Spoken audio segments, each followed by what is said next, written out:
Hi guys, welcome back to our channel. Guys, இந்த வீடியோல பாத்தீங்கன்னா மிக்ஸ் ஃபுட் தான் வைக்கிறோம். வாங்க வீடியோக்குள்ள போகலாம். Guys, கேரட் பீட்ரூட் எடுத்துக்கோங்க. Guys, கேரட் பீட்ரூட் நல்லா துருவிக்கோங்க guys.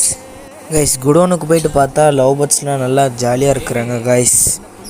Guys, நான் துருவனால வீடியோ உங்களுக்கு கொத்தமல்லி தழை காமிச்சிருக்க மாட்டேன். என்கிட்ட அப்போ கொத்தமல்லி தழை இல்லை. கைஸ், கொத்தமல்லி தலை கேரட்டு பீட்ரூட் எல்லாம் சேர்ந்து வச்சனால நல்லாவே விரும்பி சாப்பிட்றாங்க கைஸ். கேஜி கீழே பார்த்தீங்கன்னா நம்மளோட அழகான முயலுங்க பார்த்தீங்கன்னா அவங்களுக்கும் இதே சாப்பாடு தான் வயிறு நம்பி சாப்பிட்டுட்டு இருக்கிறாங்க கைஸ். 6 வேளை சோறுனால மேற்கொண்டு நொறுக்கு திணி வேற திங்கிற குடும்பம்னா நாங்க என் ஜோத்துல மண்ணி போறீங்களா? என் பசியோட மாமலாம் உங்களை விடாது.